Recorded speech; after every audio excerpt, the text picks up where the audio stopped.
The scent of wolfsbane and lavender hung in the air, mingling with the heady perfumes of 100 she-wolves dressed in their finest. The great hall of the northern pack glowed amber with torchlight, casting long shadows that danced across stone walls, adorned with ancient tapestries depicting the first shifting ceremonies. My hands trembled as I smoothed down the silvery fabric of my ceremonial dress, a hand-me-down from my cousin, who had been successfully claimed 3 seasons ago. The material felt rough against my skin, a constant reminder that I didn't belong here. "Stand straighter, Eleanor," my aunt hissed, her fingers digging into my shoulder as she positioned me among the line of unclaimed females. "For the goddess's sake, try to look desirable for once." I bit my lip and forced my spine to straighten, though it did little to make me feel worthy of attention. At 23, I was the oldest unclaimed female in the northern pack, a shameful position that my aunt never let me forget. 3 previous mating ceremonies had come and gone, and each time I had stood against the wall, watching as stronger, more beautiful she-wolves were selected by powerful males. The whispers followed me everywhere, half-blood, too human, barely shifts. They weren't wrong. My mother had been human, my father a wolf from a neighboring pack who had broken pack law to mate with her. Neither had survived the fury of the northern alpha when their transgression was discovered. Only my father's sister's reluctant protection had kept me alive, though her resentment for the burden I represented had grown with each passing year. My fingers instinctively reached for the small amber pendant hanging at my throat, my mother's only legacy. Inside the translucent stone, a perfect wolfsbane flower was preserved, eternally blooming. "Remember," she had whispered the night she died, pressing the necklace into my small hands. "Sometimes what makes you different is what makes you strong. The flower that poisons the wolf also heals the human." I had never understood what she meant, but the pendant remained my talisman, the only thing that felt truly mine in a world where I was perpetually unwanted. A hush fell over the gathered crowd as the massive double doors at the far end of the hall swung open. The Alpha Council entered first. 7 men of varying ages, but identical in their radiating power. Behind them came the eligible males, warriors and hunters dressed in ceremonial leathers, their eyes already scanning the females lined up against the wall. My pulse quickened, but not with anticipation, with dread.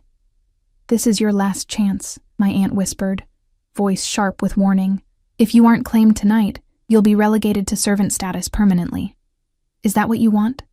To spend your life cleaning the Alpha's floors and warming his guests' beds when ordered?" I swallowed hard, feeling heat rise to my cheeks. The mating ceremony was supposed to be sacred, a celebration of our kind's most cherished tradition, where compatible wolves found each other through instinct and scent. But for me, it had always felt more like an auction block, my value diminishing with each passing year. The servants at least had their clearly defined roles. They weren't expected to be something they could never become. The head of the Alpha Council, a gray-bearded man named Thaddeus, raised his hands for silence. "Tonight, under the harvest moon, we continue the ancient tradition that strengthens our bloodlines and honors our ancestors. May the goddess guide each male to his rightful mate, and may our pack prosper from these unions." My eyes drifted to the servants who lined the walls, nearly invisible in their gray uniforms. They stood with downcast eyes, existing in that liminal space of being present yet unseen. Among them I noticed a man I hadn't seen before. Unlike the others, whose postures spoke of years of subservience, he stood tall, his shoulders broad beneath the simple servant's tunic. His dark hair was pulled back from a face that seemed carved from stone, all sharp angles and hidden shadows. When he shifted slightly, I caught a glimpse of his eyes, amber, like the wolves, but with a depth that seemed to hold centuries of secrets. He must have felt my stare because his gaze suddenly locked with mine. Instead of looking away as servants were required to do, he held my gaze with an intensity that made my breath catch. A servant who looked at a potential mate this way would be severely punished, yet he seemed unconcerned with protocol. Before I could dwell on this strange servant, the ceremony began. One by one, eligible males stepped forward, following instinct and scent to choose their mates. Some females were claimed immediately, led away by proud males to complete the mating bond privately. Others waited anxiously, hoping to be chosen by someone powerful enough to elevate their status. As the crowd thinned, my anxiety grew. But this time, unlike previous ceremonies, something had changed. I noticed several high-ranking warriors glancing in my direction, their expressions curious rather than dismissive. One in particular, Damon, the pack's most celebrated fighter, began moving purposefully toward me. Panic rose in my throat. Damon was known for his cruelty to those he considered beneath him, which had always included me. His interest could only mean one thing. He had learned of a recent development that I'd tried desperately to hide. My wolf, dormant for so long, had finally emerged during the last full moon. The shift had been painful and incomplete, but word had spread that the half-blood could finally transform. Now, instead of being entirely worthless, I was a curiosity, a novelty to be claimed and dominated. Damon's eyes, cold and calculating, fixed on me as he approached. "The runt finally became a real wolf," he said, loud enough for those nearby to hear. "Perhaps you'll make an amusing diversion, at least until I tire of you." I backed away, bumping into other waiting females who quickly distanced themselves from me. Damon's reputation was well known. His previous mate had mysteriously fallen from a cliff after displeasing him. The Alpha Council had cleared him of wrongdoing, but everyone knew the truth. His eyes now held the same predatory gleam I imagined she had seen before her death.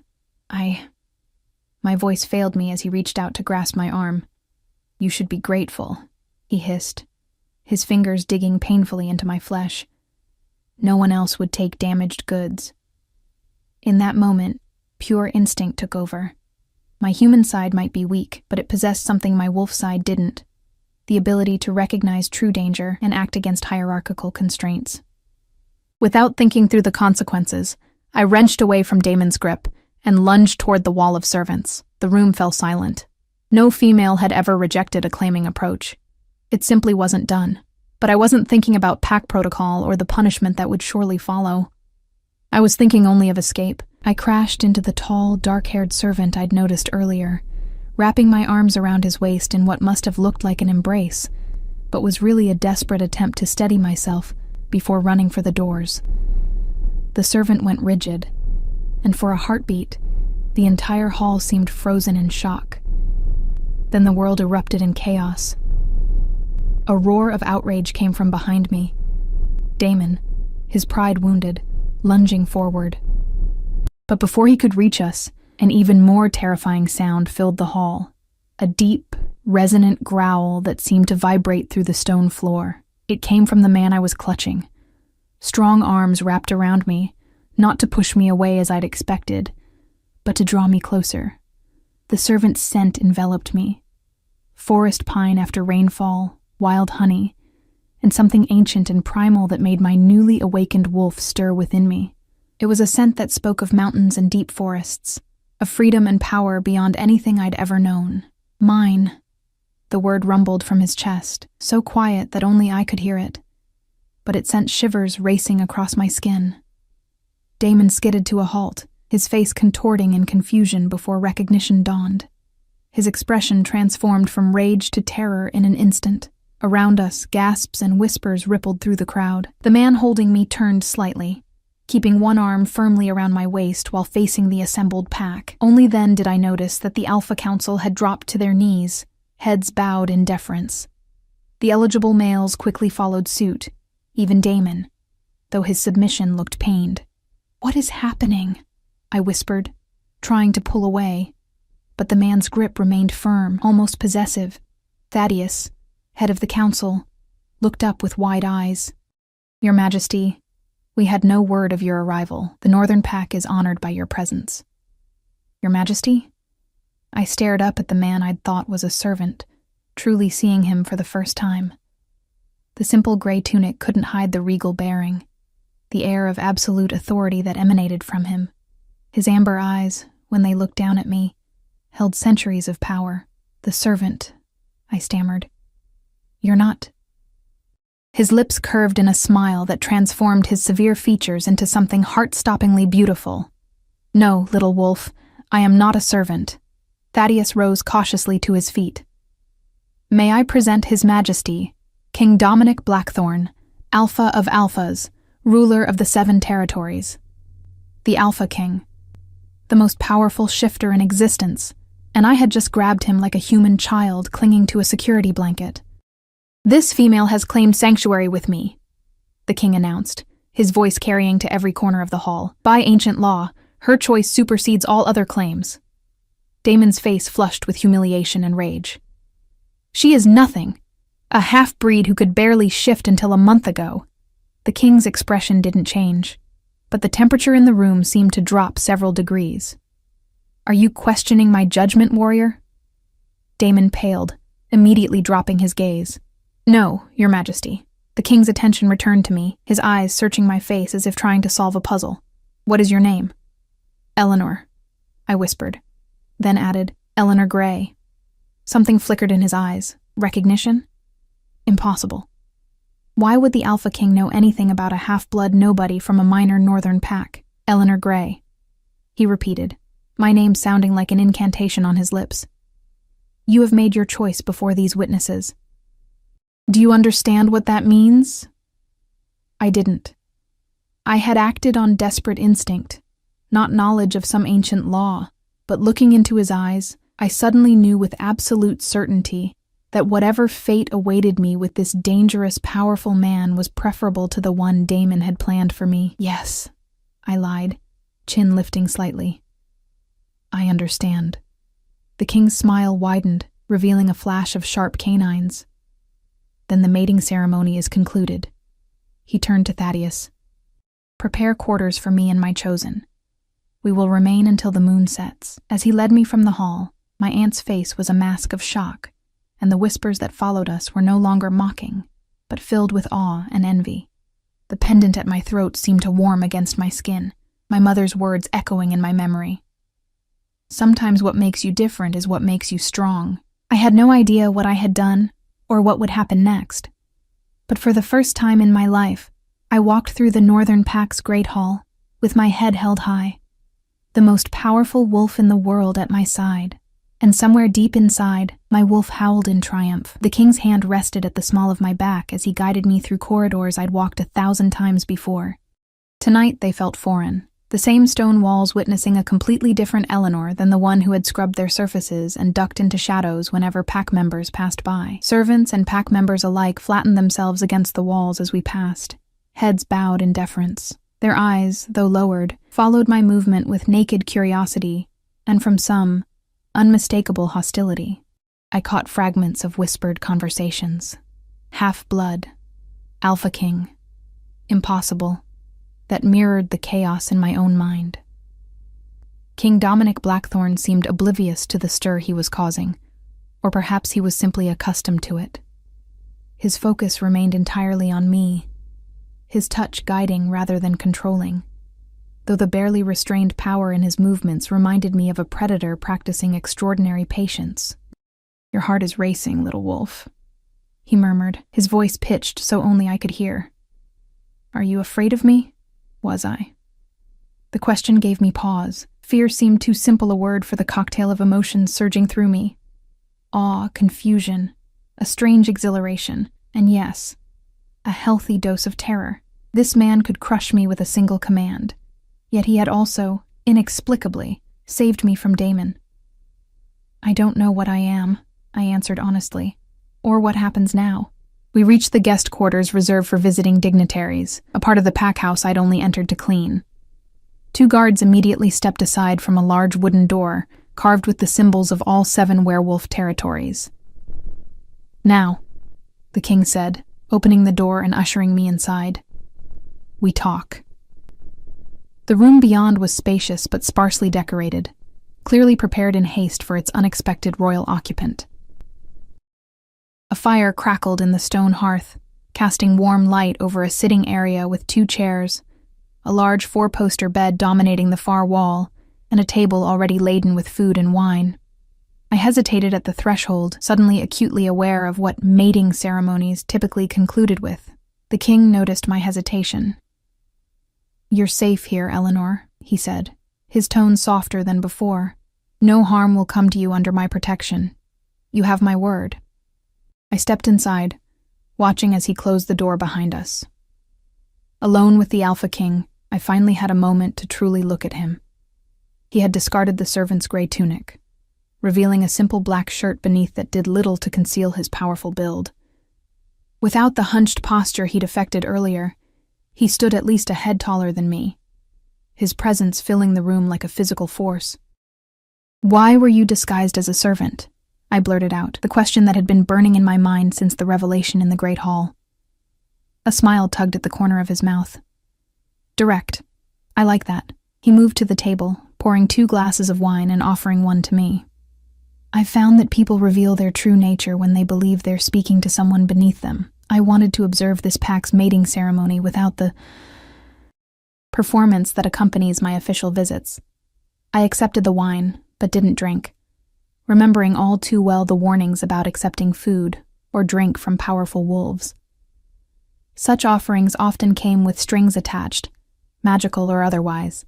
The king noticed this too, his amber eyes narrowing slightly before he raised his own glass to his lips. Not poisoned, I assure you, though your caution is commendable. Why would the Alpha King care about a Northern Pact ceremony? I persisted, still trying to make sense of everything that had happened. He gestured to one of the chairs. Sit, please.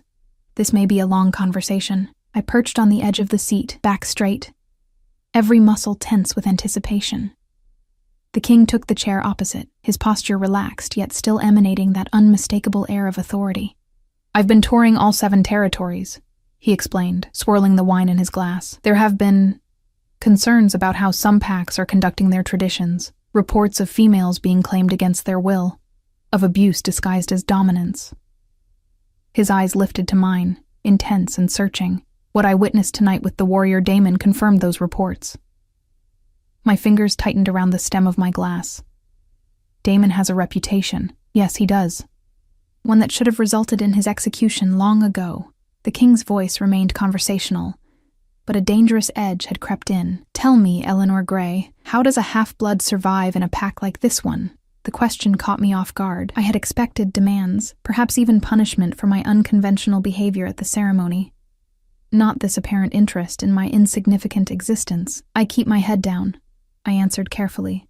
I do what's required of me. I try not to be noticed. Yet tonight you made the most noticeable move possible. He leaned forward slightly. Why? I thought of Damon's cruel smile, of the stories about his previous mate's accident, because sometimes survival means running from one danger into another. I said softly. I didn't know who you were. I just knew I couldn't let him touch me. The king's expression shifted, something like approval flickering across his features. Your wolf recognized what your human mind couldn't know, he said. That's rare in one with mixed blood. My hand unconsciously moved to the amber pendant at my throat, a gesture of self-comfort I'd developed over years of uncertainty. The king's gaze followed the movement, his eyes narrowing on the wolfsbane preserved within the stone. Where did you get that? He asked sharply. I hesitated, protective instincts flaring. The pendant was my only connection to my mother. The only thing of hers I had managed to keep hidden from those who would have destroyed all evidence of her existence. It was my mother's, I finally answered, not seeing any benefit in lying to a man who could probably smell deceit. And who was your mother, Eleanor? There it was, the question I'd been asked 100 times, usually followed by sneers of disgust when I gave the only answer I had. Her name was Lily Gray. She was human. I lifted my chin slightly, bracing for the usual reaction of contempt. Instead, the king set down his wineglass with deliberate care. And your father? Nathaniel Reed. He was from the Eastern Ridge Pack. I rarely spoke my father's name aloud. It had been forbidden after his execution. They weren't supposed to be together. It's forbidden for wolves to mate with humans. Yes, the king said, his voice suddenly distant, as if his mind had traveled elsewhere. An ancient law, created to protect both species. He refocused on me with an intensity that made me want to shrink into the chair. Tell me what you know about them, how they met, what happened. I took a sip of wine, needing the moment to gather my thoughts. No one had ever asked about my parents with anything but disdain. Certainly no one had wanted to hear their story. They met in a border town where humans and wolves coexist, though the humans don't know what walks among them. My father was a scout, patrolling the territory. My mother was an herbalist. I smiled faintly at the few precious memories I had managed to preserve. She knew what he was almost immediately. She said he moved differently than human men, that his eyes reflected light in ways theirs didn't. The king remained utterly still, listening with an attention that felt almost reverent. They kept their relationship secret for years. When she became pregnant with me, they knew they couldn't stay in the borderlands. My father brought her here, to his sister, hoping for sanctuary until they could travel to the unclaimed territories in the far north. My voice faltered as I reached the part of the story that still haunted my dreams. But the Alpha discovered them. My father was executed for breaking pack law. My mother, they said she died in childbirth. But my aunt told me once, when she was deep in her cups, that they had denied her the medicines that might have saved her. Something dangerous flashed in the king's eyes, there and gone so quickly I might have imagined it. And you were raised by your father's sister? I nodded. Reluctantly. She made it clear that taking me in was her penance for her brother's sins. She hoped I would never shift, that the human blood would be dominant. But it wasn't. No. Though it took much longer than usual. Most wolves shift by 16. I didn't manage even a partial transformation until last month. Even now, it's incomplete. The king sat back in his chair, studying me with an expression I couldn't interpret. Show me, he said finally. What? Your wolf. Show me. Panic fluttered in my chest. I can't. Not on command. And it's not. She's not.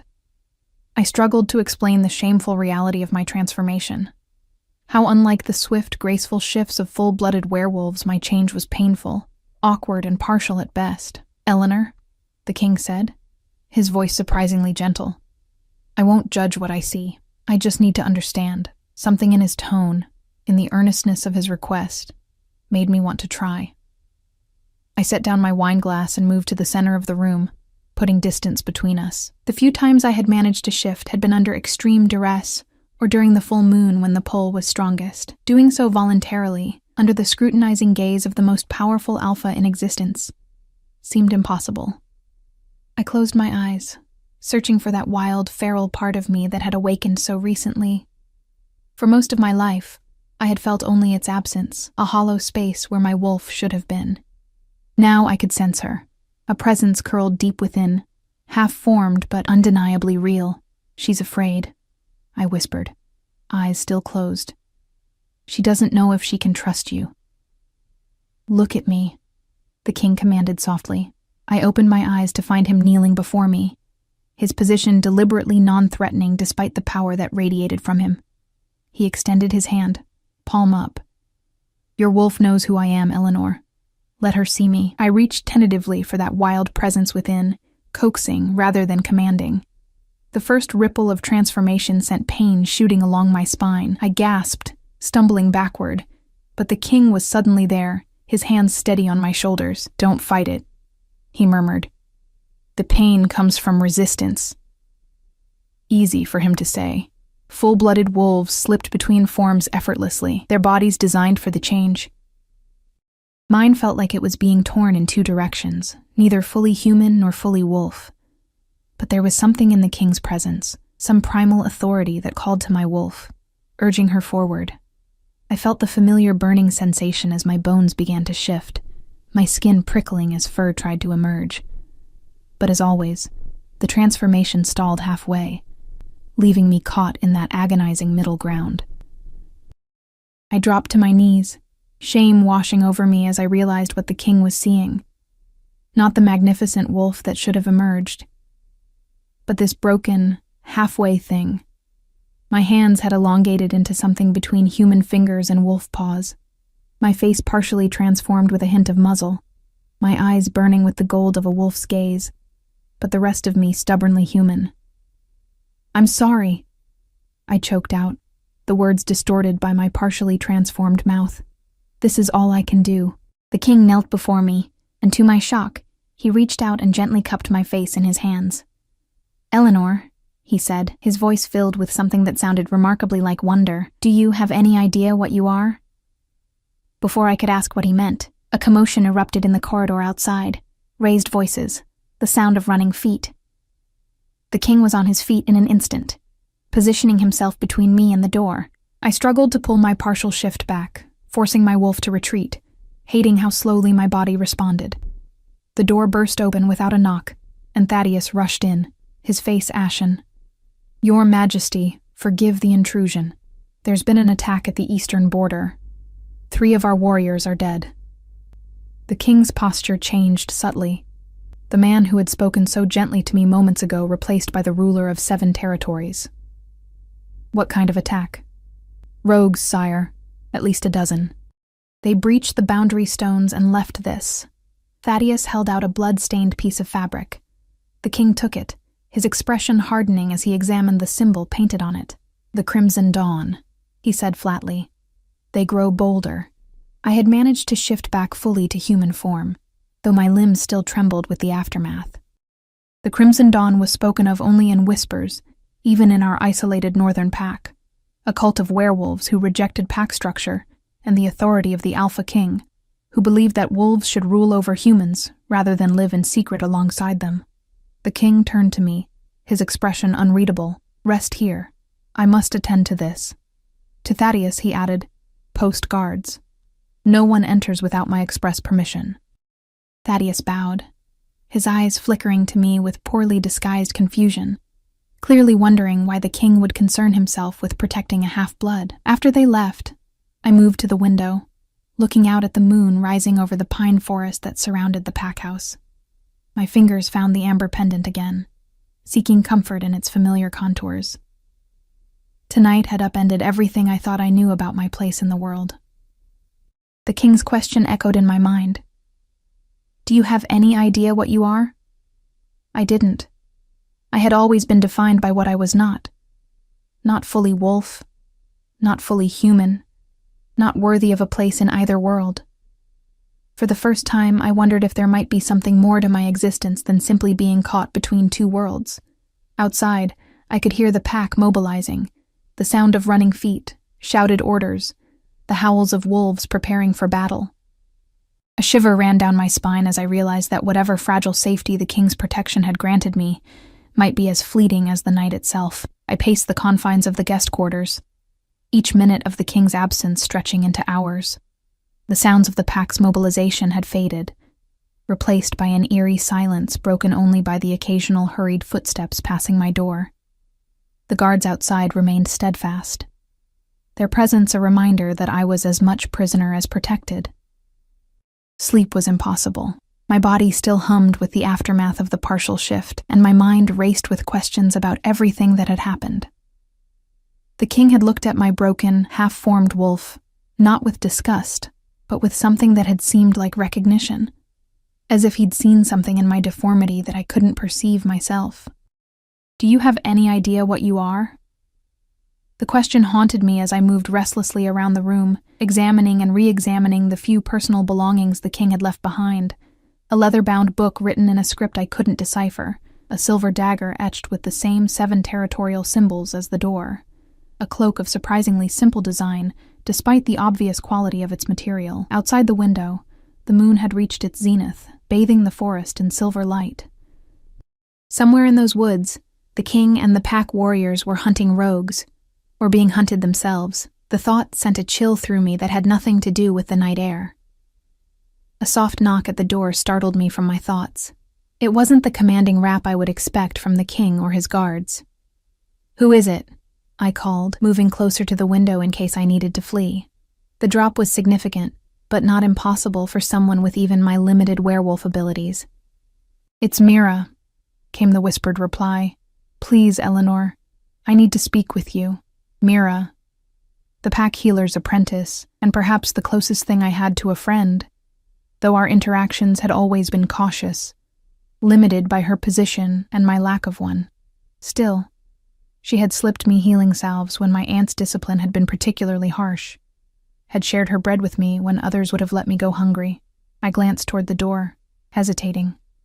"The guards, they've been called to the eastern perimeter." she whispered urgently. Please, there isn't much time. Against my better judgment, I crossed to the door and opened it a crack. Mira stood in the corridor, her dark hair disheveled, her eyes wide with a fear I'd never seen in her before. Without waiting for an invitation, she slipped inside, closing the door quietly behind her. You shouldn't be here, I said, though I was genuinely glad to see a familiar face that wasn't contorted with hatred or confusion. The king ordered. The king isn't here, she interrupted, her voice tight with tension. And you need to leave before he returns. I blinked at her in surprise. Leave? Why would I? Because he's not what he seems, Eleanor. Her hands gripped my arms with surprising strength. The attack, the rogues, it's a diversion. I overheard Thaddeus speaking with the council. The king has been hunting for something, or someone, for months. That's why he's been touring the territories, observing mating ceremonies. What does that have to do with me? Mira's gaze dropped to the amber pendant at my throat. Everything. Did you tell him about your mother? About the pendant? A cold dread settled in my stomach. How do you know about my mother? Mira's expression softened with sympathy. Because my grandmother was the midwife who attended her birth and her death.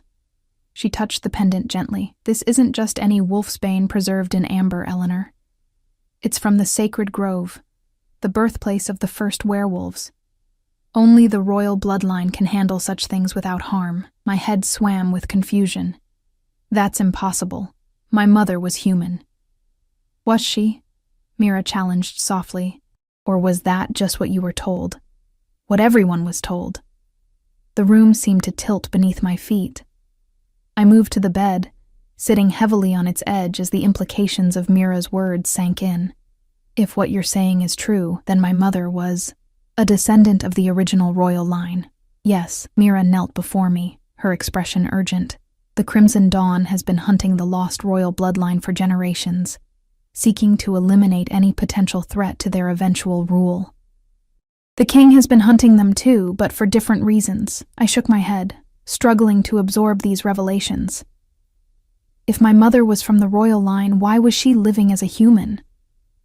Why didn't she have a pack, and why would the king care about finding her descendants now? Mira's eyes darted to the door, her anxiety palpable. The royal line was scattered centuries ago during the Great Purge, when the Crimson Dawn first rose to power.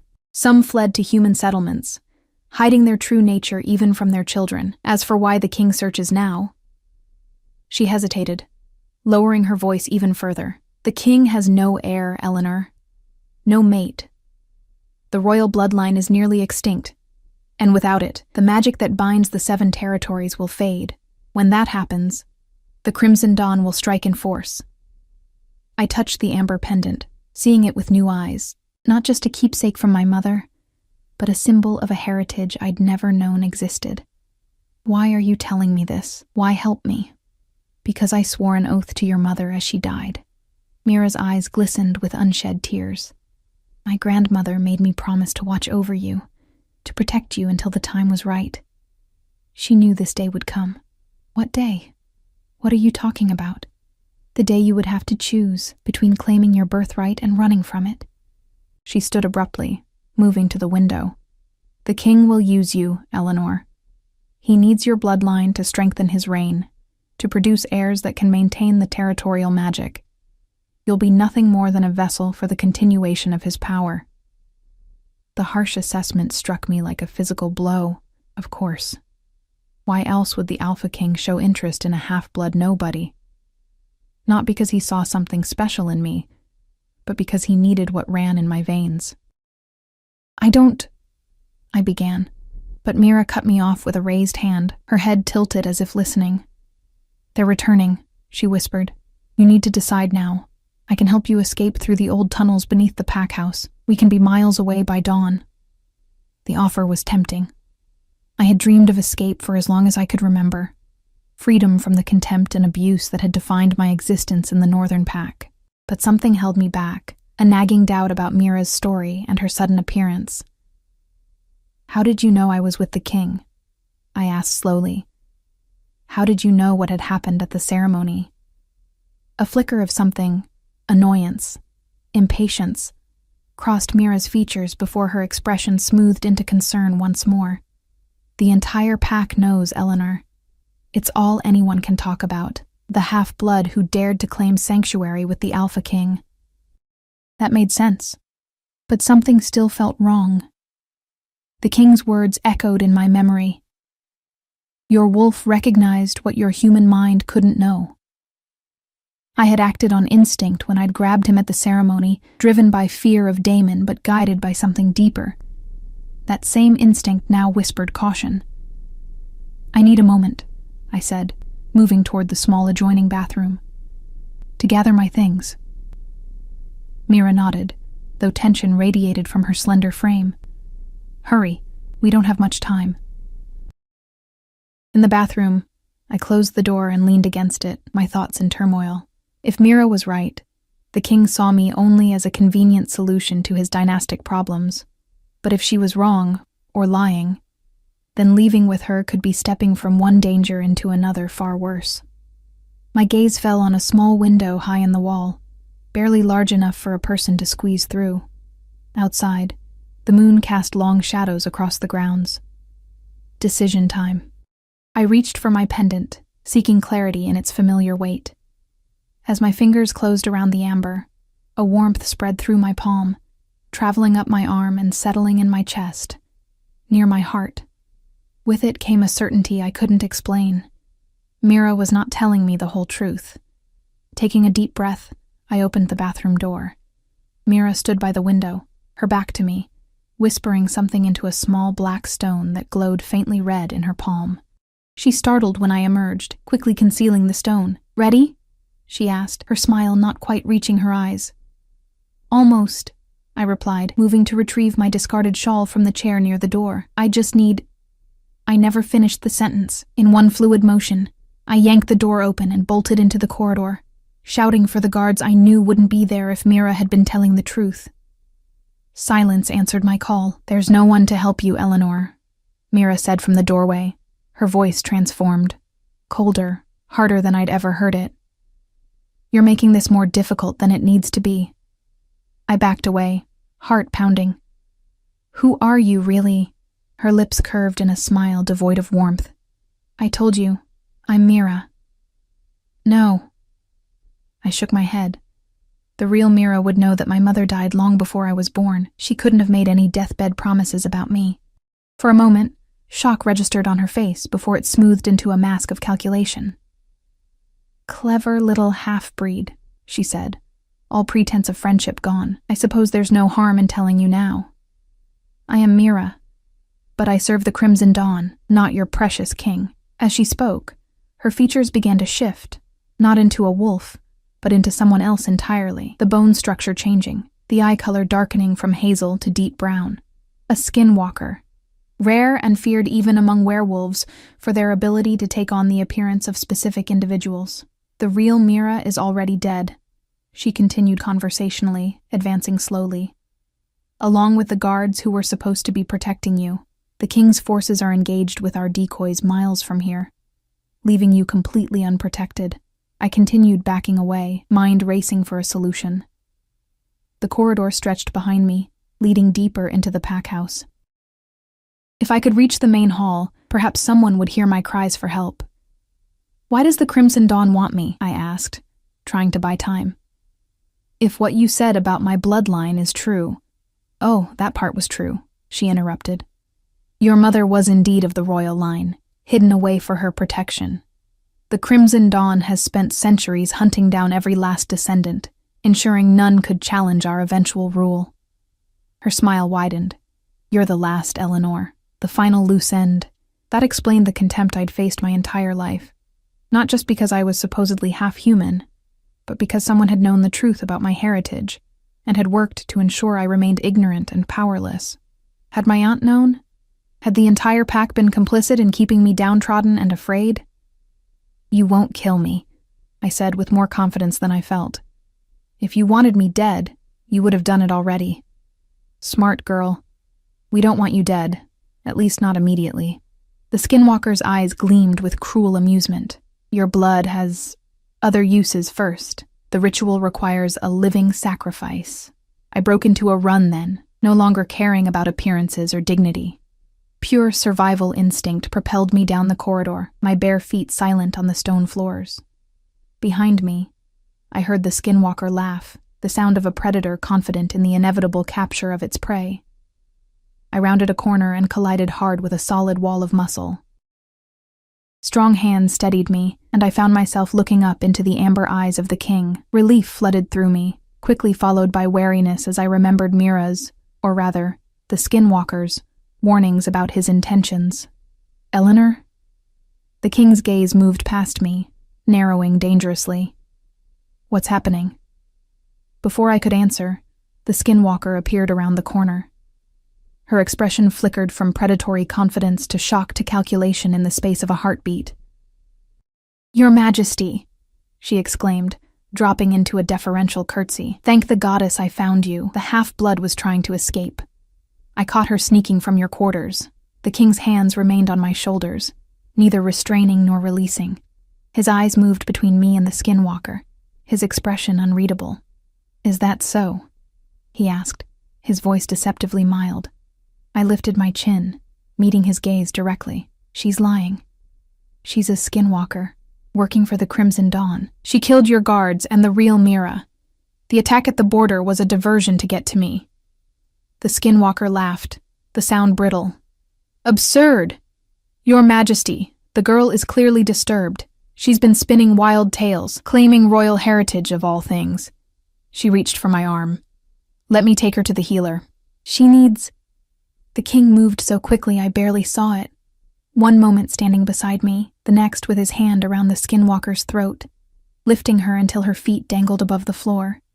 His eyes burned with an inner fire, his features sharpening into something not quite human, not quite wolf. "I can smell the death on you," he growled, his voice a rumble that seemed to vibrate through the stone beneath our feet. "The blood of my guards, the deceit in your words." The skinwalker's facade crumbled, her features twisting with hatred. "You're too late," she choked out. "The dawn rises. The sacrifice will be made. The old magic will die with the last of the royal blood." The king's grip tightened. "Where are the others?" A gurgling laugh escaped her. "Everywhere. Nowhere. We are the shadow at your back, the poison in your cup." Her gaze shifted to me, malevolence burning in her eyes. "We've been watching her for years, keeping her weak, ensuring she'd never know what she truly is." I took an involuntary step backward, my mind reeling with implications. The constant belittlement, the isolation, my delayed shifting. Had it all been deliberate? Part of some long game played by forces I hadn't even known existed? The skinwalker's body suddenly went rigid, her eyes widening in shock. Black veins spread rapidly across her skin, racing from her throat where the king's hand still gripped her. She opened her mouth in a silent scream before her body simply crumbled, collapsing into ash that drifted to the floor like dark snow. The king turned to me, the fierce light gradually fading from his eyes. "Are you hurt?" he asked, his voice gentle despite the display of lethal power I'd just witnessed. I shook my head, unable to find words. He had killed her with a touch, had transformed her living body into dust without apparent effort. "What kind of power was that?" As if reading my thoughts, he said. "An ability unique to my bloodline. Death touch, some call it. It's why I wore gloves at the ceremony." His eyes searched my face. "You didn't run with her." It wasn't a question, but I answered anyway. "No." Something felt wrong about her story. I hesitated before adding, though parts of it made a terrible kind of sense. The king stepped closer, moving slowly as if afraid of startling me. "What did she tell you?" I swallowed hard, gathering my courage. "That my mother was of the royal bloodline. That you've been searching for descendants to secure your reign." I forced myself to meet his eyes. "Is it true?" For a long moment he said nothing, his expression giving away nothing of his thoughts. Finally he sighed, a surprisingly human sound from this being of terrible power. "Some of it," he admitted, "but not in the way you think." He glanced down the empty corridor. "We can't talk here. More will come when she doesn't report back." He extended his hand, palm up. "An offer, not a command. Will you trust me, Eleanor?" Just a little longer. I looked at his outstretched hand, then back to his face.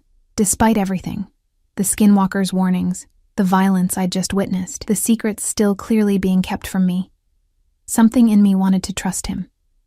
The same instinct that had driven me to grab him at the ceremony now urged me to take his hand. My wolf, recognizing what my human mind couldn't know. I placed my hand in his, feeling calluses that spoke of a life not spent solely on thrones. I don't have much choice, do I? His fingers closed gently around mine. We always have choices, little wolf.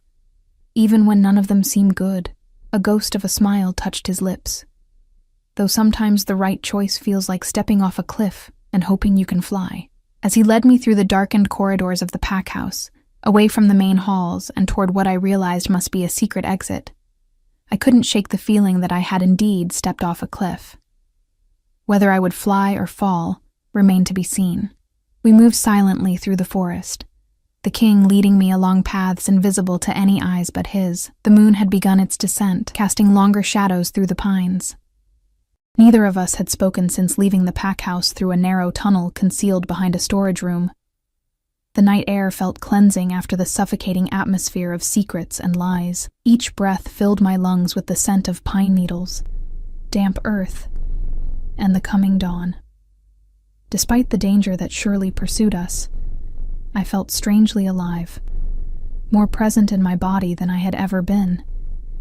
After what seemed like hours, the king paused at the edge of a small clearing. In its center stood a circle of ancient stones, each taller than a man, and covered in symbols similar to those on the king's dagger. Moonlight pooled in the clearing as if drawn to the stones, illuminating them with an ethereal glow. "The Northern Circle," I whispered, recognition dawning.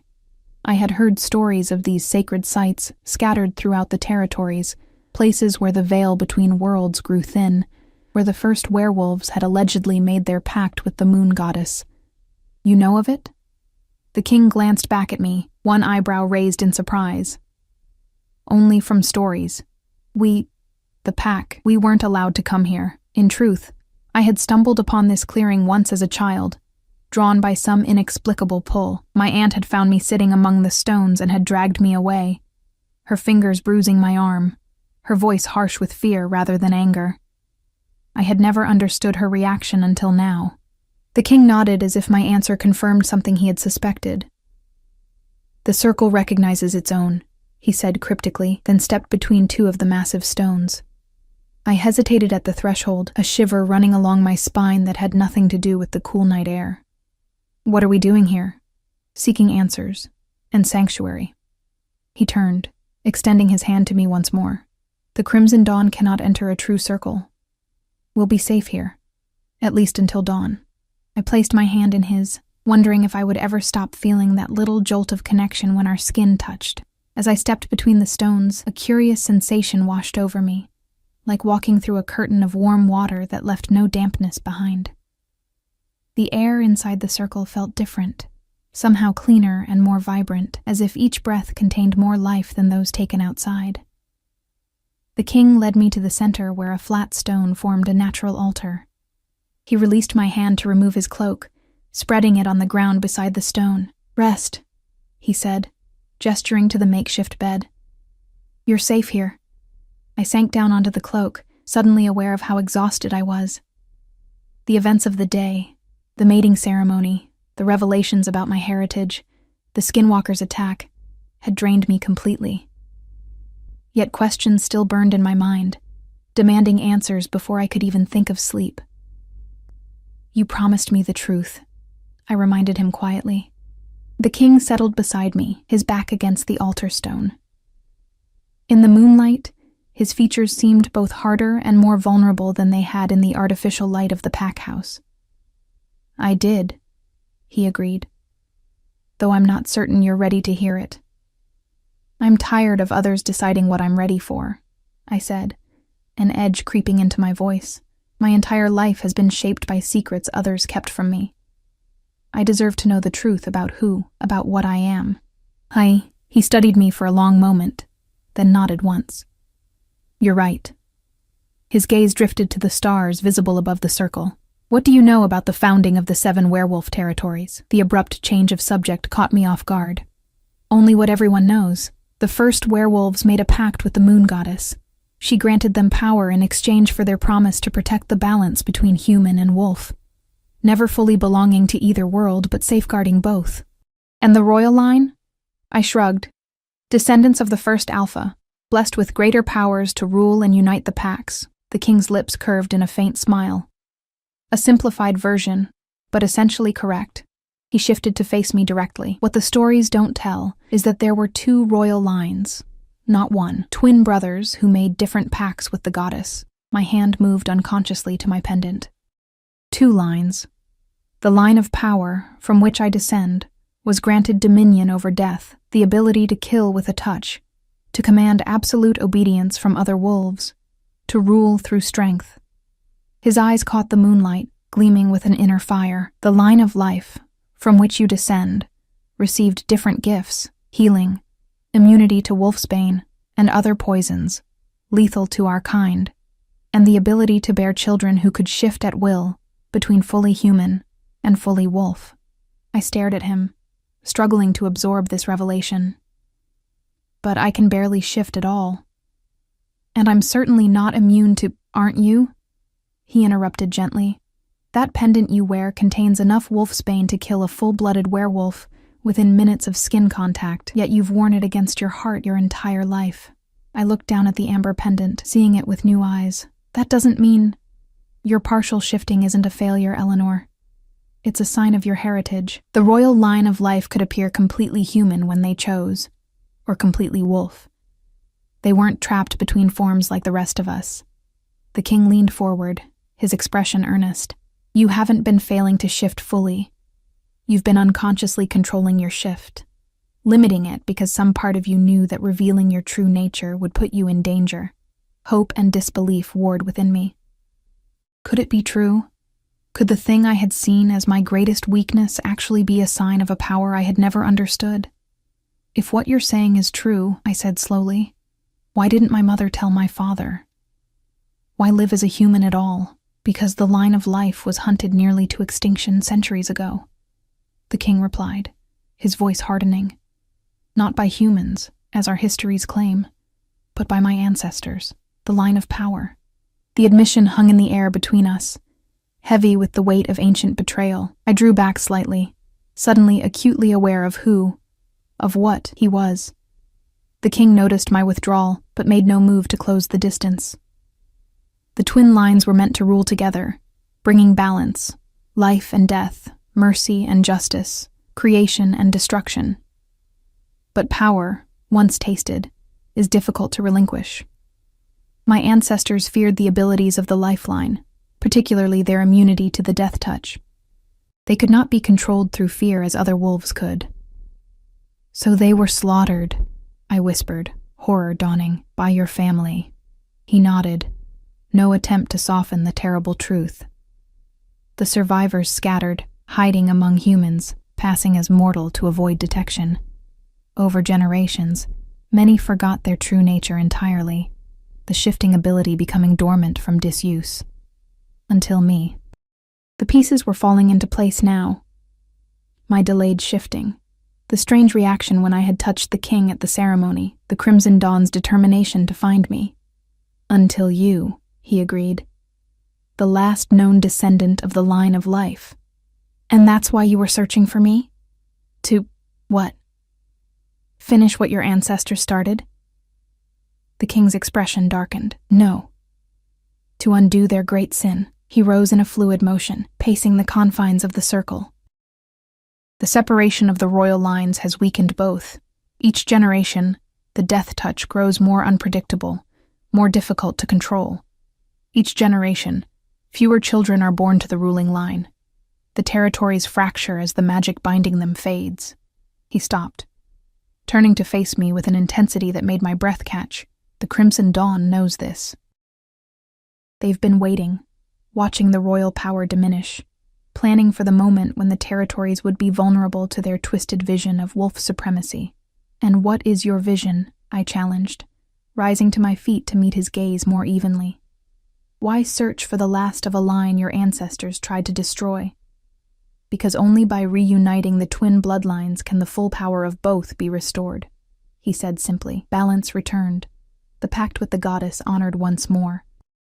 Understanding dawned with a clarity that left me dizzy. The mating ceremony. You weren't just observing, you were hunting. My voice hardened. Looking for breeding stock. The king flinched as if I'd struck him. Is that what you think of me? What am I supposed to think? You disguised yourself, infiltrated a mating ceremony, and just happened to find the last descendant of the bloodline you need to secure your power. I wrapped my arms around myself, suddenly cold despite the warmth within the circle. How convenient for you. He closed the distance between us in 2 strides, his hands gripping my shoulders with a gentleness that belied the intensity in his eyes. Do you really believe our meeting was merely political calculation? Do you not feel what happens when we touch? I did feel it. The connection. The rightness that hummed between us like a perfectly tuned string. But fear and years of hard-learned suspicion made me pull away. Why should I trust anything I feel? The skinwalker said you've been hunting for months, visiting ceremonies throughout the territories. How many other females have you approached? How many have you tested before finding one with the right bloodline? The king's hands fell to his sides, his expression shuddering. None, he said flatly. You are the first female I've approached in any capacity in over 200 years. That stopped me cold. 200? How old are you? 527 years. No emotion colored his voice now. I have ruled the 7 territories for 300 of those years, and in all that time, I have never sought a mate. Why not? The question slipped out before I could stop it. Something like vulnerability flickered across his features, because I knew what I needed, what the territories needed, no longer existed. The line of life was gone, or so I believed until rumors reached me of a half-blood in the northern pack who wore wolfsbane without harm. His gaze dropped to my pendant. I came to observe only, to confirm whether the rumors might be true. I had no intention of approaching you or any other female. Then why did you help me when Damon... Because I couldn't bear to see him touch you. The raw honesty in his voice caught me off guard. It was instinct, not calculation. Just as it was instinct that drove you to grab me instead of any other servant in that hall. He was right, and we both knew it. In that moment of panic, I could have run to the doors, could have grabbed any of the dozen servants lining the walls. Instead, some deeper knowing had guided me directly to him, as if my wolf had recognized her counterpart, her balance, her match. The twin bloodlines call to each other, Eleanor, the king said softly. Not out of political necessity, but because they were never meant to be separated. Just as wolf calls to wolf, life calls to death, creation to destruction, balance, seeking balance. I turned away, moving to the edge of the circle where moonlight spilled between the ancient stones. His words resonated with something deep within me, something older than reason or caution. Yet fear still held me back, fear of being used, of being valued only for what ran in my veins rather than who I was. What do you want from me? I asked finally, my back still to him. I heard him sigh, a sound weighted with centuries of solitude. Nothing you aren't willing to give, he replied. I won't claim you against your will or force you into a political union. The mistakes of the past cannot be undone by repeating them. Then what? I want to teach you who you truly are, he interrupted, his voice closer now, though he hadn't moved toward me. To help you understand and control the powers you've inherited, to show you that you're not broken or incomplete, but magnificently, uniquely whole. A pause, then more quietly.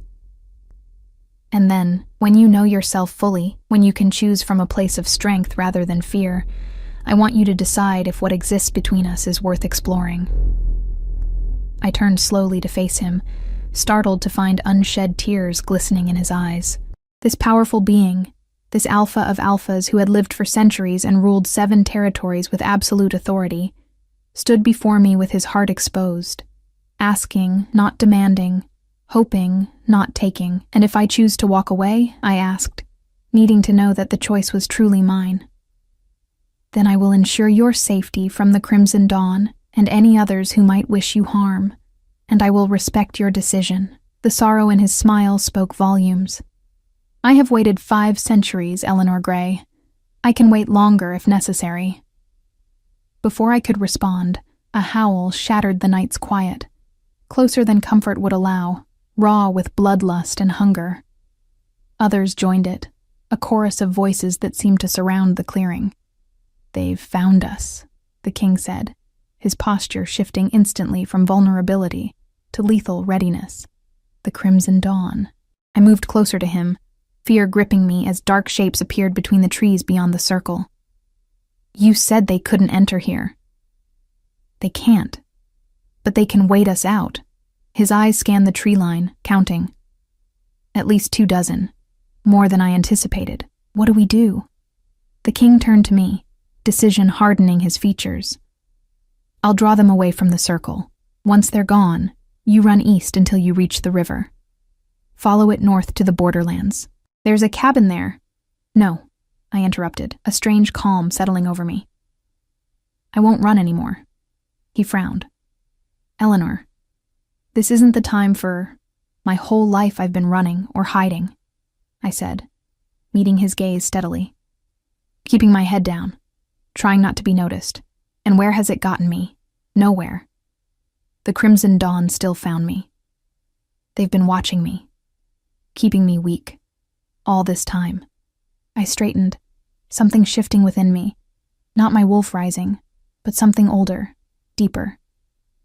If what you say is true, if I truly am the last of the line of life, then it's time I stopped hiding from that truth. The king studied my face, searching for any sign of doubt. "They'll kill you if they can," he warned. "Or worse. Then we'll just have to make sure they can't." I reached for the amber pendant, the symbol that had connected me to a heritage I hadn't known was mine. As my fingers closed around it, warmth spread through my palm, up my arm, settling in my chest near my heart. The same sensation I'd felt when trying to determine if the skinwalker was telling the truth. The king watched, understanding dawning in his eyes. "You can feel it, can't you? The power that's always been within you, waiting." I nodded, unable to put into words the certainty that suddenly filled me. "Show me how to use it." A slow smile spread across his face. Not the diplomatic smile of a king, but the fierce grin of a wolf who has found its pack. "The power of life cannot be taught by death," he said. "It can only be awakened by necessity and accepted by choice." He took my hand, pressing my palm against his chest where his heart beat strong and steady. "But I can show you how to stop fighting what you are." Outside the circle, the howls grew closer, more frenzied. Through the trees, red eyes gleamed, watching, waiting. The Crimson Dawn, come to extinguish the last ember of the bloodline that threatened their rise to power. "Close your eyes," the king murmured. "Find your wolf." I did as he asked, searching for that wild presence within. But this time, instead of coaxing or commanding, I simply acknowledged her, accepted her as part of me, neither dominant nor submissive, but equal, complementary, balance. The transformation began without pain for the first time, a ripple of warmth rather than the burning agony I'd grown to expect. It flowed through me like water, natural and effortless, my body reshaping itself not into the partial, broken form I'd known before, but something new, something complete. When I opened my eyes, the world had changed, sharper, clearer, filled with scents and sounds my human form could never have perceived. I looked down to see not the misshapen half-shift of before, but sleek white fur covering powerful limbs. A wolf. A true wolf. The king, Dominic, stared at me with wonder and what could only be described as reverence. "The white wolf," he whispered. "The sign of the goddess's favor, not seen in the royal line for centuries." I moved experimentally, marveling at the strength and grace of this form that had eluded me for so long. It felt right. Natural. Not a transformation, but a homecoming. Dominic shed his human form with fluid ease, his body flowing from man to massive black wolf in the space of a heartbeat. Where I was light, he was shadow. Where I was slender quickness, he was immense power. Perfect counterpoints, perfect balance. The howls outside the circle rose to a fevered pitch as our transformations completed. The Crimson Dawn could sense the power awakening within the stone boundary. the reunion of bloodlines they had worked for centuries to keep apart. Dominic padded to my side, pressing his massive form against mine in a gesture of solidarity and protection. I felt rather than heard his thoughts. We faced them together, or not at all. I answered with a brush of my muzzle against his. Together. As one, we moved to the edge of the circle, facing the red-eyed watchers in the darkness. Dawn approached, the sky lightening imperceptibly in the east. Soon the moon would set, and with it, some of the protection offered by the sacred stones. The largest of the rogues stepped forward, his form more monster than wolf, twisted and oversized, the result of dark rituals and forbidden magic. His thoughts brushed against mine, oily and invasive. Give up, last daughter. Your line ends tonight, one way or another. I felt Dominic tense beside me, rage building at the threat. His death touch would not work from within the circle. The sacred space contained all magic, both dark and light. Once we stepped beyond the stones, we would be immediately set upon by overwhelming numbers. Yet something told me we didn't need to leave the circle to fight this battle. The stones themselves had recognized me, Dominic had said. The circle knows its own. I let my awareness expand, reaching not outward, but downward into the earth beneath my paws. Ancient power thrummed there, dormant but not dead, waiting for the call of the bloodline that had helped create it. The line of life, connected to the land itself, to growing things, to the slow, patient magic of creation, rather than destruction. Beside me, I felt Dominic doing the same, reaching for the power of his lineage, the swift, decisive force of endings and boundaries. Life and death, creation and destruction, twin forces meant to work in harmony, now united after centuries of separation. As our awareness touched, something extraordinary happened. The stones of the circle began to glow, not with moonlight now, but with an inner fire that pulsed in time with our heartbeats. The rogue wolves backed away, unnerved by the display of power they hadn't anticipated. Take my strength. Dominic's thoughts brushed against mine. I will take yours. Balance restored. I opened myself to him completely, feeling his centuries of power and knowledge flow into me as my innate connection to life and creation flowed into him. The glow from the stones intensified, spiraling upward in ribbons of light, silver from me, obsidian from him, twining together as they rose toward the fading stars. The leader of the Crimson Dawn snarled, desperation replacing confidence. Attack! Now! Before they complete the binding. The rogues charged as one, throwing themselves against the invisible barrier of the circle. In previous times, they might have eventually worn down its protection through sheer numbers and determination. But not tonight. Not with the twin bloodlines united within, channeling power not seen since the first pact with the moon goddess. Together, Dominic and I raised our voices in a single howl. Not a challenge or a war cry, but a summoning. The ancient magic responded, the earth beneath the clearing trembling as roots burst from the ground outside the circle, entangling the rogues even as darkness descended upon them, stealing their strength, their magic, their very breath. Life creating the opportunity. Death delivering the consequence. Balance. One by one, the rogues fell, some fleeing into the forest, others collapsing where they stood, their corrupted magic no match for the united power of the royal bloodlines. Their leader was the last to fall, his red eyes fixed on me with hatred even as the darkness claimed him. This isn't over, half-blood. Others will rise. Others will hunt you. I met his gaze steadily. Let them come. We'll be waiting. As the last of the rogues disappeared into the forest or collapsed into the earth, the spiral of light surrounding Dominic and me contracted, drawing closer until it enveloped us completely. In that moment of perfect union, I saw through his eyes centuries of solitude, of searching, of hoping against hope that somewhere the other half of what had been sundered still existed.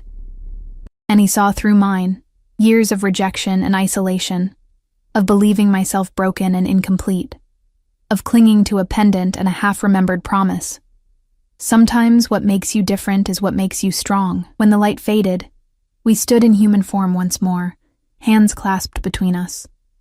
The clearing was empty of enemies, the forest quiet in the first light of dawn. The stones of the circle had returned to their dormant state, ancient sentinels waiting for the next time they would be called upon. "What just happened?" I asked, my voice hoarse. Dominic's eyes, still glowing faintly with power, met mine. "The binding," he said softly. "The reunion of the bloodlines.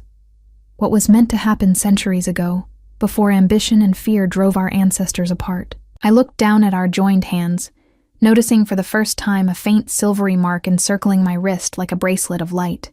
An identical mark, but in deepest black, adorned Dominic's wrist. Are we mated?" He smiled, lifting my hand to press a kiss against the mark. "Not yet. The binding is a beginning, not an ending. It signifies potential, possibility, the restoration of balance between our lines. What happens next is still our choice." Relief and something like disappointment mingled within me. "Then what now?" "Now," he said, his expression growing serious. "We return to the territories. There will be challenges to face, remaining Crimson Dawn cells to root out, allies to gather, a fragmented leadership to unite." His fingers tightened around mine. "And you have much to learn about your heritage, your abilities, your rightful place in our world." "And us?" I asked, the question both terrifying and exhilarating. Dominic's free hand rose to cup my cheek, his touch gentle despite the deadly power it contained. "That," he said softly, "is entirely up to you, Eleanor Gray, last daughter of the line of life." I meant what I said. I will wait as long as necessary for you to choose freely, from strength rather than fear. I leaned into his touch, the rightness of it undeniable. "And if I've already chosen?" His breath caught, hope and caution warring in his expression. "Then I would ask you to be certain. To know that I want you not for your bloodline or the magic you carry, but for the courage I saw when you defied Damon, for the cleverness that let you see through the skinwalker's lies, for the compassion that still burns in you despite years of cruelty." "And I would tell you," I replied, finding strength in vulnerability, "that I choose you not because you're the Alpha King or because our bloodlines call to each other, but because you saw me, truly saw me, when no one else ever had. Because you offered truth when others gave lies. Because you asked when you could have commanded." Slowly, giving me every opportunity to pull away, Dominic lowered his lips to mine. The kiss was gentle at first, a question more than a demand, but as my arms wound around his neck, drawing him closer, it deepened into something more, a promise, a beginning, a homecoming. When we finally broke apart, the sun had cleared the horizon, bathing the ancient stones in golden light. Outside the circle, the world waited with all its complications and challenges, but for the first time in my life, I didn't face it alone or afraid. "Come, little wolf," Dominic said, taking my hand once more. "It's time to show the 7 territories what happens when life and death work as one." As we stepped through the stones together, leaving the circle's protection for the wider world, I felt my wolf stir contentedly within me. No longer trapped between forms or caught between worlds, I was finally, completely whole, Eleanor Gray, daughter of Lily, last of the royal line of life, and now, first of a new beginning. The pendant at my throat glowed warm against my skin, my mother's words finding fulfillment at last. The flower that poisons the wolf also heals the human. What had made me different had indeed made me strong, strong enough to survive, to find my truth, to restore balance to a world that had been tilting toward darkness for centuries. And as we walked toward the rising sun, the Alpha King at my side and my heritage finally claimed, I knew that whatever challenges awaited us, we would face them as we were always meant to, together, in perfect balance. 6 months had passed since the night in the Northern Circle, though sometimes it felt like yesterday, and other times like a lifetime ago. Spring had given way to summer, and then to the first crisp days of autumn, the territories shifting from vibrant greens to a tapestry of gold and crimson. I stood on the balcony of the royal residence in the Central Territory, watching as the sun dipped toward the horizon, painting the sky in hues that matched the changing leaves. "There you are," came Dominic's voice from behind me, warm and familiar in a way that still surprised me sometimes. "The Eastern delegation has arrived. Their alpha is particularly eager to meet you." I turned, unable to suppress the smile that rose to my lips at the sight of him. 6 months of proximity had done nothing to diminish the effect he had on me. If anything, each day had only deepened the connection that had begun in that desperate moment at the mating ceremony. "Is he eager to meet me, or eager to confirm the rumors?" I asked, smoothing down the front of my ceremonial dress, not a hand-me-down this time, but a gown crafted specifically for me, silver fabric embroidered with white wolves running beneath a full moon. Dominic's lips quirked in the half-smile I had come to treasure. "Both, I imagine. News of the White Wolf's return has spread throughout the territories. Some embrace it as the fulfillment of ancient prophecy. Others see it as a threat to the established order. The established order being centuries of rule by the line of death alone, without the tempering influence of its counterpart. Not everyone was pleased to see that balance restored, particularly those who had benefited from the imbalance. I fingered the silver mark encircling my wrist, the visible sign of the binding we had undergone in the Northern Circle. Its twin, rendered in deepest black, adorned Dominic's wrist. Together they formed a physical manifestation of the renewed connection between our bloodlines, a connection that had already begun to heal fractures in the magic binding the territories. "Let them see," I said, lifting my chin with a confidence that would have been unimaginable to the Eleanor who had cowered against the wall at the Northern Pack's mating ceremony. "Let them know that the line of life has returned, and with it, a new era for our kind." Dominic crossed the balcony to stand beside me, his hand finding mine with the easy familiarity we had developed. "You've changed," he observed, though there was nothing but admiration in his tone. "Is that a bad thing?" "On the contrary."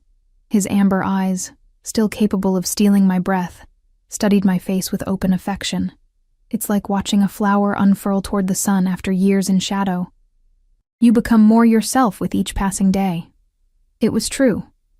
The month since our escape from the Northern Pack had been filled with challenges, establishing my legitimacy among skeptical pack leaders, rooting out remaining Crimson Dawn cells, learning to control abilities I hadn't known I possessed. But each obstacle overcome had stripped away another layer of the fearful, self-doubting creature I had been. I was still learning, still growing into the role that birthright and circumstance had thrust upon me, but no longer did I question whether I was worthy of it. "Tell me about this Eastern Alpha," I said, turning back to face the sunset. "Is he friend or foe?" Dominic leaned against the balcony railing, his posture relaxed despite the diplomatic complexities awaiting us below. "Nathaniel is cautious. His pack has suffered more than most from Crimson Dawn infiltration. He lost his mate to them 3 years ago, and nearly his territory last winter." I absorbed this information, adding it to the mental map I was building of the complex political landscape we navigated daily.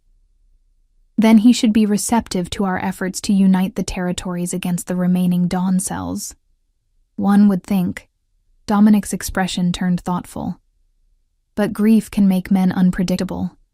He may see our united power as merely a different kind of threat. Then we will have to convince him otherwise.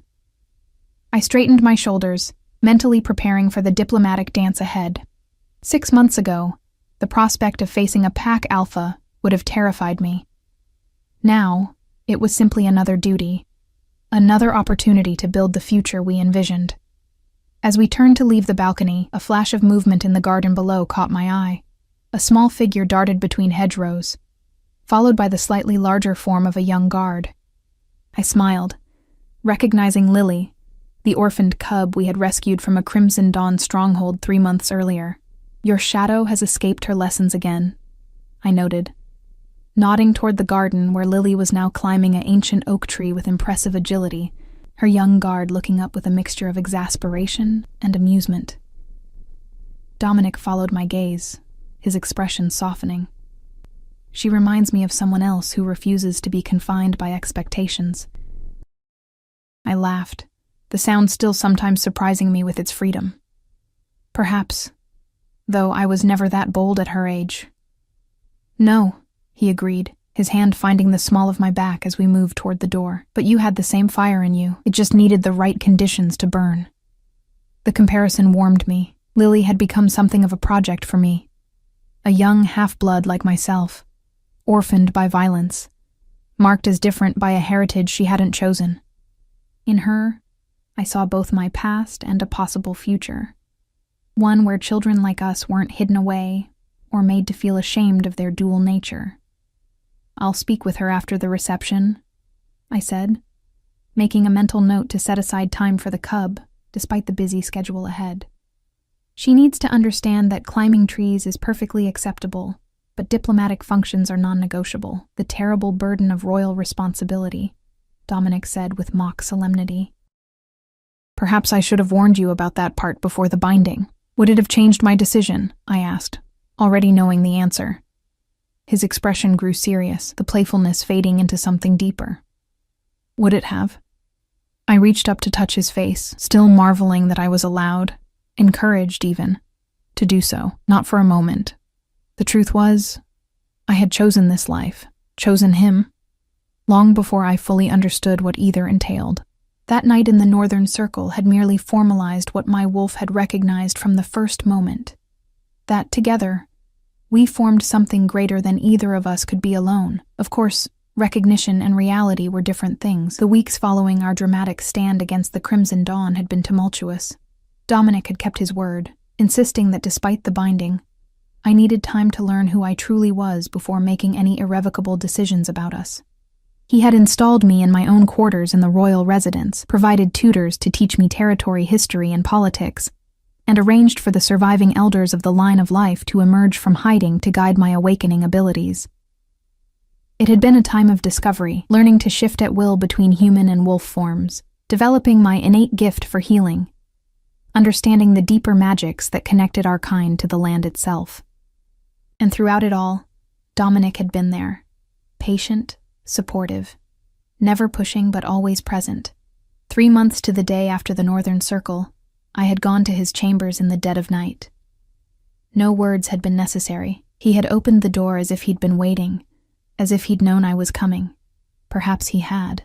The bond between us had grown stronger with each passing day, a connection that transcended the physical, that resonated on some deeper, more essential level. That night, we had completed what the binding had begun. The formal mating that united not just our bloodlines, but our souls. The silver and black marks on our wrists had flared with inner light as we came together, the ancient magic recognizing and celebrating the reunion of what had been too long divided. "We should go down," I said, reluctantly drawing back to reality. "The Eastern delegation will be waiting, and it wouldn't do for the newly united royal line to keep them wondering if the rumors are true." Dominic caught my hand as I turned toward the door, bringing it to his lips for a brief kiss that sent shivers racing along my spine despite its chasteness. "Let them wonder a little longer," he murmured against my skin. "It keeps them humble," I laughed, shaking my head at his playful arrogance. 5 centuries of absolute power have made you impossible. You know that? Perhaps."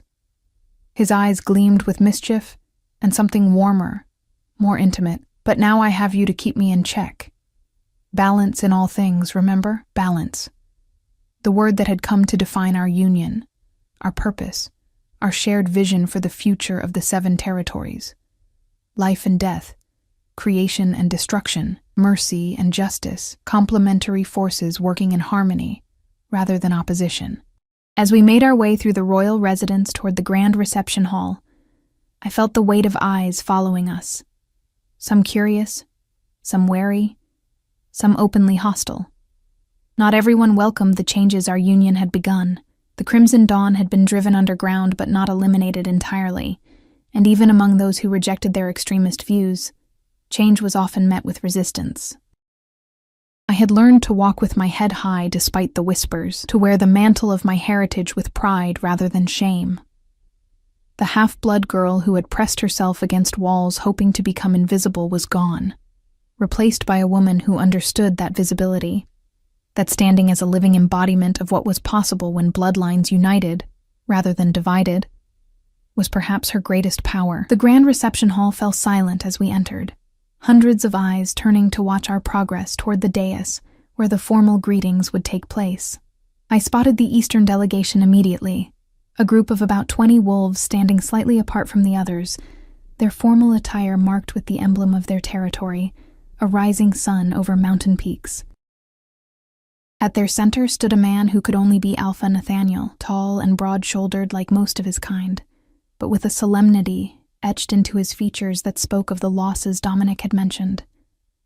His gaze swept over us, assessing, calculating, lingering on the marks at our wrists and the white blonde hair that marked me as different even among the royal line. As we reached the dais, the traditional greetings began. Formal acknowledgments of territory boundaries, ritual recognition of pack hierarchies, ceremonial offerings to symbolize peaceful intentions.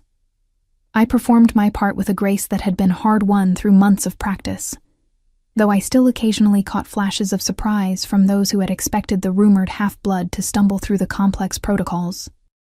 When the formal rituals concluded, Alpha Nathaniel stepped forward for the more personal greeting that would establish the tone for the negotiations ahead. He bowed to Dominic with precisely the correct depth to acknowledge his status, while maintaining his own dignity as a territory leader. "The Eastern Pack welcomes the renewal of ancient alliances," he said, his voice carrying to every corner of the silent hall. "We have heard much of the changes taking place within the territories." "Change is the only constant in any world, Alpha Nathaniel," Dominic replied, the diplomatic response masking the steel beneath. "Though some changes merely restore what should never have been lost." Nathaniel's gaze shifted to me, his expression carefully neutral. "The return of the line of life has been unexpected." I met his eyes directly, neither challenging nor submitting. "Sometimes the most important truths hide in plain sight, waiting to be recognized." Something flickered in the Eastern Alpha's expression, a brief crack in the diplomatic mask. He studied me more intently, a frown forming between his brows. "You seem familiar to me, though I'm certain we've never met." A murmur rippled through the gathered witnesses. I maintained my composure, though internally I noted the observation with interest. "Perhaps you knew others of my line, before they were forced into hiding." Nathaniel shook his head slightly. "No, it's more specific than that."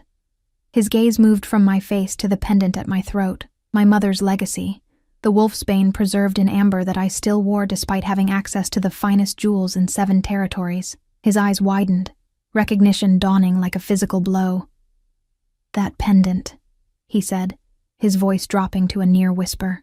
"I gave one identical to it to a human woman, an herbalist in the borderlands many years ago. Her name was Lily Gray," I finished, my heart suddenly pounding. "My mother." The hall erupted in whispers, the formal decorum of the reception dissolving as pack members turned to one another in confusion and speculation. I barely noticed, my attention fixed entirely on the Eastern Alpha whose face had drained of color. "Impossible," he breathed. "The child died with her." "I was told." "You were told what the Northern Alpha wanted you to believe," Dominic interjected, his hand finding mine in silent support. "Just as Eleanor was told her father died in execution." Nathaniel Reed, the name my aunt had given me when I had asked about my father, the Eastern Ridge Pack, she had said, executed for breaking pack law. "You're my father," I said softly, the realization simultaneously earth-shattering and oddly fitting, as if some part of me had always known, had always recognized the absence shaped exactly like the man standing before me. Nathaniel's composure cracked entirely, his diplomatic mask falling away to reveal raw emotion. "My daughter died," he repeated, though the conviction in his voice had wavered. "I searched for years, until the Northern Alpha showed me a grave. A tiny grave." "A deception," Dominic said, his voice hard with controlled anger. "One of many perpetrated to keep the bloodlines separated, to prevent what was always meant to be." He lifted our joined hands, the silver and black marks clearly visible. "But no deception can stand forever against truth." Nathaniel's gaze moved between us, between the marks on our wrists, between the pendant at my throat, and the features of my face that I now realized might mirror his own. "If this is true," he said, his voice rough with suppressed emotion, "if you are truly my daughter with Lily, Then the line of life didn't survive by chance, I finished for him, understanding blooming. It survived because you, a member of the Eastern Royal House, a distant cousin to the ruling line, carried enough of the ancient bloodline that when combined with my mother's human heritage, it created something unique, something both more and less than wolf, something that could hide in plain sight. The revelation settled over the hall like a physical presence, if true, and I knew with bone-deep certainty that it was, then my heritage was even more complex than we had realized, not just the lost line of life, but a deliberate blending of bloodlines that had created something new, something that bridged worlds in ways no one had anticipated. Nathaniel took a step toward me, his hand half raised as if to touch my face, but stopping short. Uncertain of his welcome, "I named you," he whispered. "Before I was torn away from Lily, Eleanor, after my grandmother. She was the last of our line to manifest the healing gift. The gift that had awakened in me these past months, the ability to mend wounds with a touch, to sense sickness, and draw it out of afflicted bodies. Another piece of the puzzle falling into place. I reached for his outstretched hand, completing the connection he had hesitated to make. The moment our skin touched, I felt it. The unmistakable resonance of shared blood, the echo of my own nature reflected back at me, not as strong or as complete as the bond I shared with Dominic, but undeniable in its authenticity. "Father," I said, testing the word that had never before passed my lips. Something broke in Nathaniel's expression, years of grief giving way to wonder and cautious joy. Without regard for the hundreds of witnesses, without concern for diplomatic protocol or pack hierarchy, he pulled me into an embrace that felt like coming home to a place I hadn't known existed. Over his shoulder, I met Dominic's gaze, my mate, my balance, watching with an expression of such pure satisfaction that I knew he had suspected this connection. Perhaps not the specific identity of my father, but the possibility that he lived, that he could be found. As Nathaniel released me, wiping unashamedly at the moisture in his eyes, I turned to Dominic with a question in my expression.